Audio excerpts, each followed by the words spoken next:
in the 1990s, there can still, sadly, be war. Still be times when men and women must defend themselves and their country, or defend others too weak to defend themselves. And at such times, there must be those who can lead, who've been trained to lead.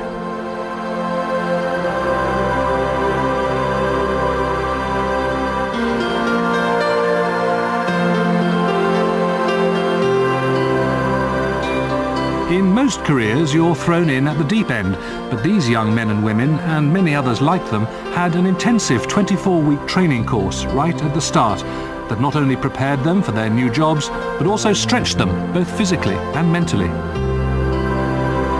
It was a course which developed their leadership skills, a course that turned them into officers, the initial officer training course at the Royal Air Force College, Cranwell.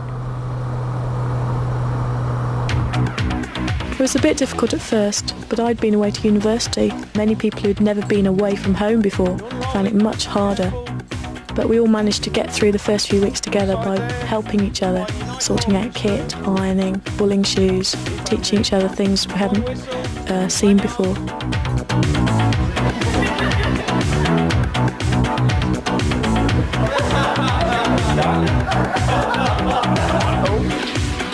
I swear by Almighty God. I swear by Almighty God that I will be faithful and bear true allegiance. That I will be faithful and bear true allegiance to Her Majesty Queen Elizabeth II. To Her Majesty Queen Elizabeth II. Her heirs and successors. And then there's what's called attestation. That's when you swear allegiance to the Crown, defending your country. It's whenever you finally made the commitment that you're joining for a certain number of years. And it's quite a powerful oath. It makes you realise what you're doing. Heirs and successors, footsteps hang in, double the bow if you have to. For the first 4 weeks, you're in the hands of the RAF regiment. The people in that are tough, very tough, just like the course itself. This basic induction module, BIM, will come perhaps as a short, sharp shock, because it's a non-stop 7-day-a-week regime that'll sometimes make you wonder why you ever thought of joining the Royal Air Force, becoming an officer in the first place.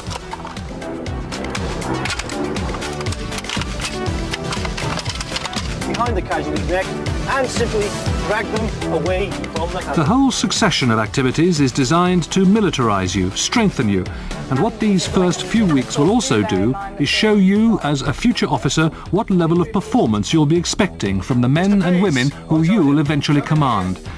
You'll be learning day by day just how well people can meet the demands of a military lifestyle when they're working together. And while you're learning, while you're probably gaining a new self-confidence, you'll have some fun along the way. Right, Mr. Fell, make sure that you stand well clear. So it's not that bad once you get used to it, that is. The most important thing maybe is that you must come here with the right attitude. If you do that, and expect to work hard, then you'll be okay.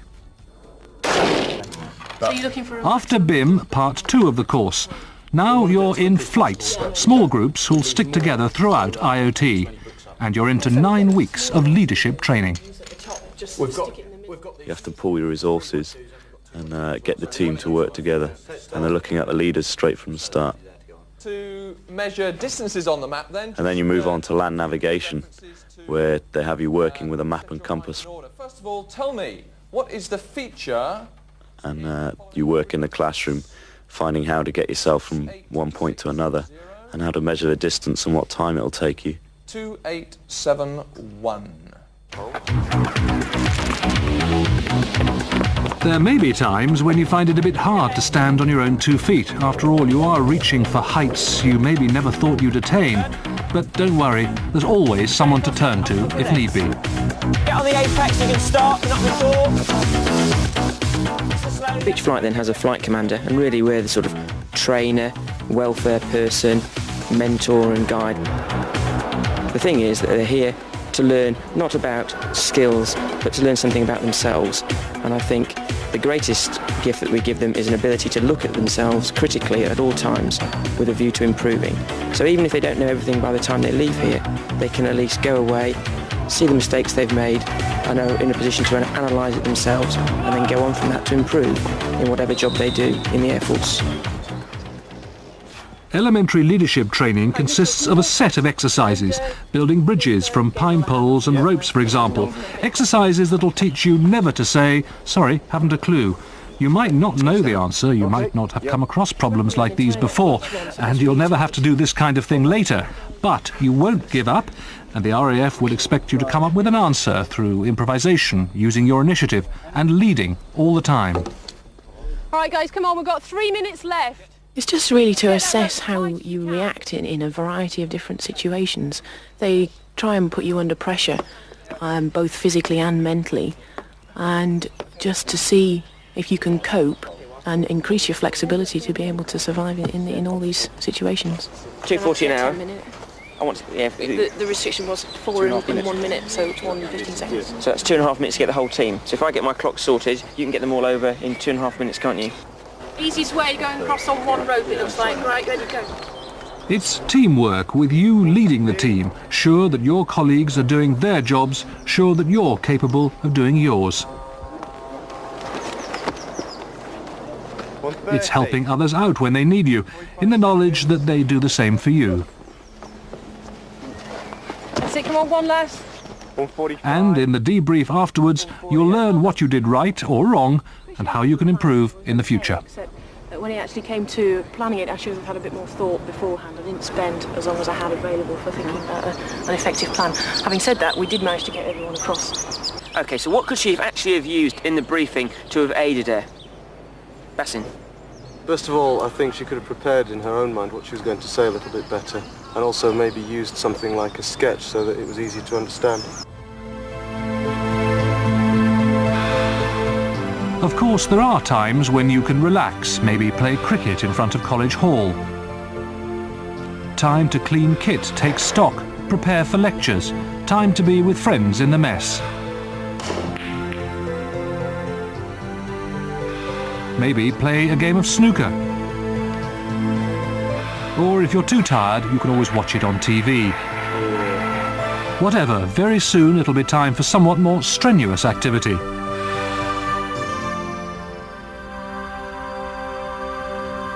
The climax of intermediate leadership training, an 8-day camp at a military training area.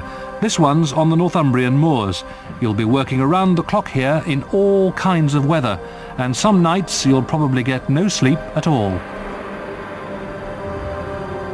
You get to your point, you've got your team, there'll be a leader in the team, an observer, unless you've got a lot of people off with injuries, and then it's up to that flight to do as their leader requests them. What it's doing is testing you when you're at your worst, when you haven't slept very well, when you're physically exhausted, and yet you've got your team to motivate. You've got it's obviously harder to make your team work harder if everyone's tired. So it's at its most challenging then.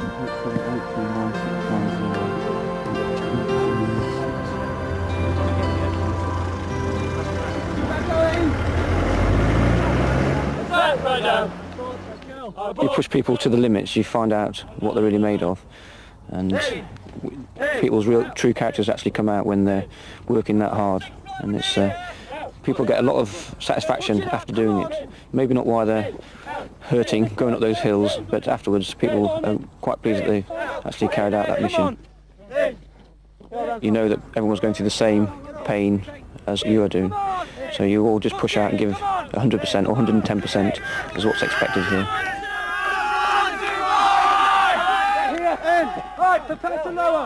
After all of this, it's back to Cranwell, and during the next phase of your training, one of the highlights should be the mid-course party.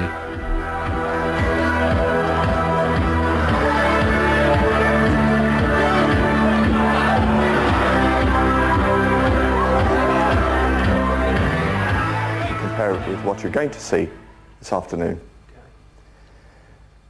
Towards the end of the course, in weeks 17 to 21, you'll be getting a feel of what the RAF is really like. One of those weeks will be spent at the Royal Air Force College Air Squadron, for example.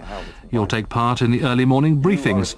Then you'll be kitted out, ready for your first flight in an RAF Bulldog trainer aircraft. And that really is exciting.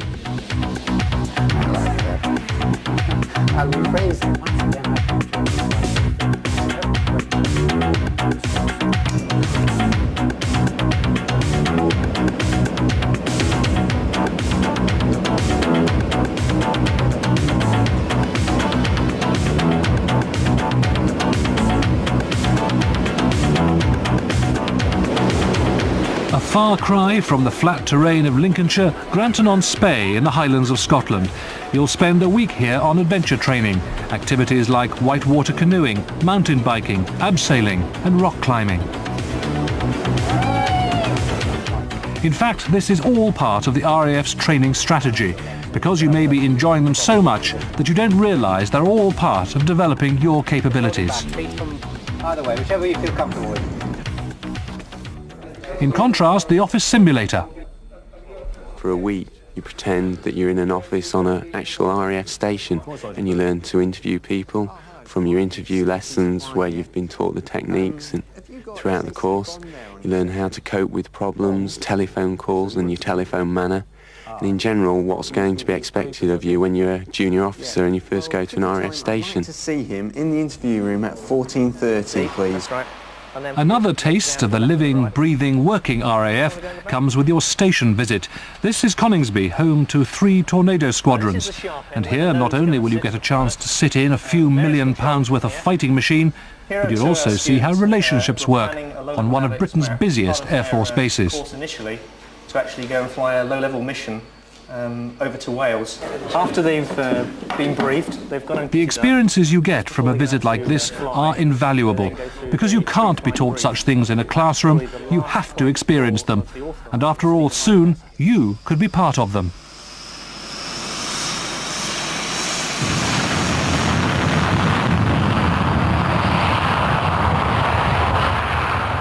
You will remember, those of you who are awake, during my lecture Week 21 and into the applied phase of IoT, which includes defence studies, for example.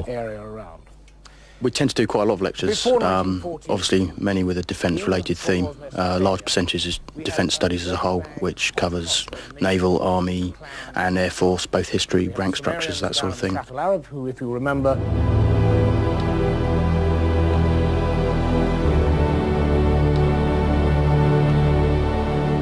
Week 22, not long now to graduation. This is exercise Peacekeeper, 5 days of living under canvas, the climax of your leadership training.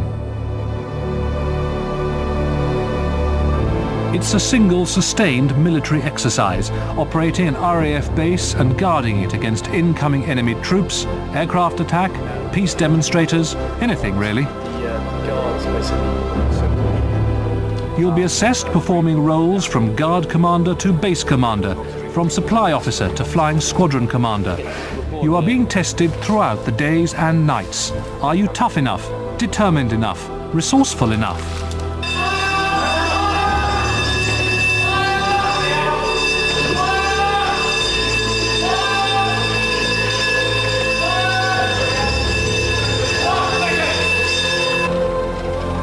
Peacekeeper is hard, and there'll be times when you'll long for a nice 9-to-5 routine in a nice warm office.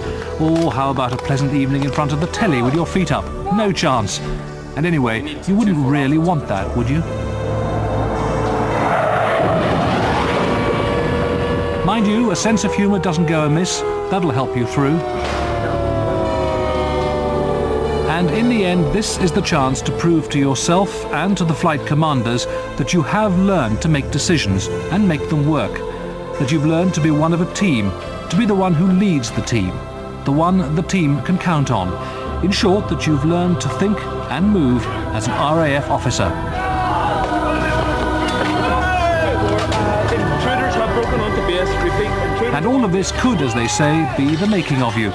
Because after all, there could be a time when it would all be for real. Be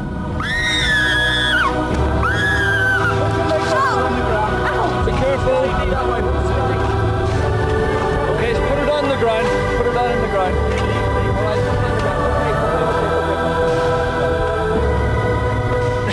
Dining in night just before graduation. The culmination of initial officer training. Very soon now, these young men and women will be out on the parade ground receiving the Queen's Commission. And they'll feel prouder then than they've ever felt before. They couldn't, now that they've graduated with flying colours, step away from responsibility even if they wanted to. It's part of their success, and it could be part of yours. You see through the bad bits, make the most of the good bits, and it evens out in the end. Life in the Air Force is brilliant anyway, but this, to become an officer, to go through IOT, it's the cream on the cake. It was very hard work, but at the end of the day, I think everyone came out smiling. It was well worth it. Great sense of achievement, I think. You've got to be confident, but then having said that, they'll help build your confidence. If there's a basis there, they'll build on it. And you've got to enjoy a challenge and be able to work well with other people. Working within the flight is the most important thing you could do through IOT. And if you want an easy career that's just going to be boring day to day, straightforward, a set routine, then don't join the Air Force. But if you want something that's going to be a challenge and is going to push you to your limits, which is why I joined, then do it. Marching up those steps after the parade's over, it's hard to fight back the tears. You really feel that you've achieved something.